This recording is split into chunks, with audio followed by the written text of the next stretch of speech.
अस्सलाम वालेकुम। आज हम बना रहे हैं इमली का पल्प।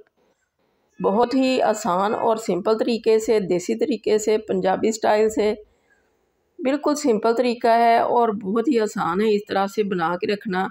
और बना के रख लें तो काफ़ी फ़ायदा रहता है, क्योंकि चीज़ें बार बार बनाना पड़ती हैं तो इनके ऊपर बहुत ज़्यादा टाइम लगता है। तो ये देखिए कितना अच्छा गाढ़ा पल्प तैयार हुआ है। और इसको चाहें तो फ्रीज़र में रख लें या फिर फ्रिज में रख लें, ये ख़राब नहीं होगा। तो अगर ये बना हो तो बहुत सारी चीज़ों में डल जाता है आराम से। तो इसको बनाने के लिए हमने ये इमली ली है और इसके अंदर हमने डाल दिया है पानी। इसको अच्छी तरह से सोक कर दिया है, दबा देंगे नीचे ताकि इसके ऊपर तक पानी आ जाए और इसको कवर करके ओवरनाइट रख देंगे ताकि ये अच्छी तरह से फूल जाए, सोक हो जाए। तो ये ओवरनाइट हमने इसको रखने के बाद अब देखा है तो कैसे ये खिली खिली सी हो चुकी है बहुत ज़्यादा। तो अब इसको हम देसी तरीके से करेंगे। तो जिस तरीके से हम पहले किया करते थे वो बहुत ज़्यादा मुश्किल था, मगर हमने अपनी एक हमसाई को देखा तो वो इस तरह से करती थी, तो हमें ये तरीका बहुत ही आसान लगा, क्योंकि हमारे हाथ थक जाया करते थे इसमें से गुठलियाँ निकाल निकाल के, मसल मसल के। तो इस तरह से तो बहुत ही ज़्यादा आसानी के साथ ये पल्प तैयार हो जाता है।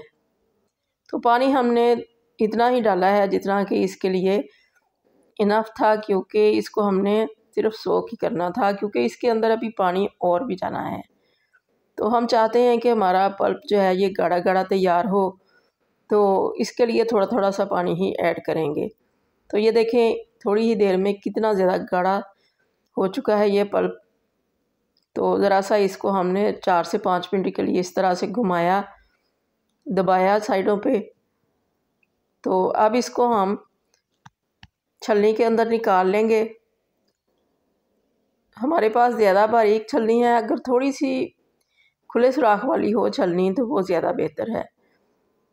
तो अगर ज़्यादा बारीक छलनी होगी तो ज़्यादा टाइम लगेगा। तो ये हमारी छलनी हमने रख ली है, स्ट्रेनर रख लिया है, इसके ऊपर हमने अब ये डाल लिया और इसको अब हम दबाएंगे, हिलाते जाएंगे और ये इसका जो पल्प है वो नीचे जाता जाएगा और बाकी जो है एक्स्ट्रा चीज़ें वो ऊपर रह जाएंगी।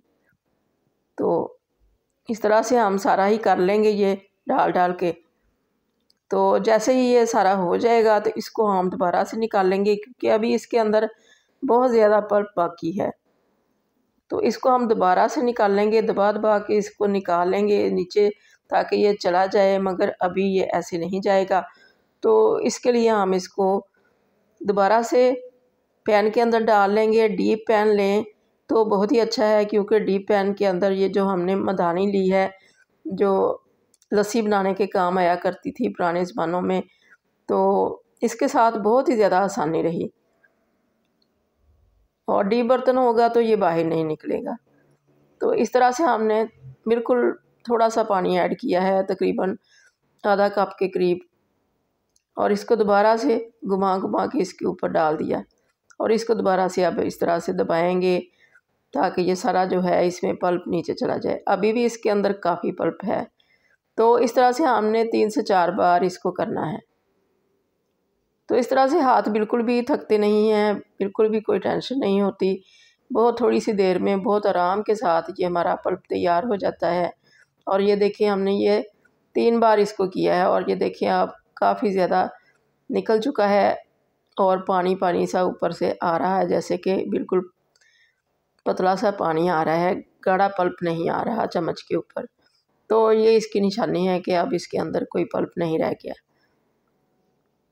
तो ये हमारा गाढ़ा गाढ़ा सा पल्प तैयार हो गया। अब इसको हम किसी कंटेनर के अंदर डाल के, किसी बोतल के अंदर डाल के तो इसको रख लेंगे। चाहें तो ज़्यादा टाइम के लिए रखना है तो फ्रीज़र में रख लें, थोड़े टाइम के लिए रखना है 15-20 दिन के लिए तो फ्रिज के अंदर भी रख सकते हैं। जब भी रमज़ान में या किसी भी वक्त किसी चीज़ को बनाने को दिल करे तो इसको निकालें और इसके अंदर जो बाकी के इंग्रेडिएंट्स डालें और चटनी या कोई सॉस वगैरह तैयार करनी हो तो कर लें। बहुत ही ज़्यादा आसानी रहेगी ऐसा करने से।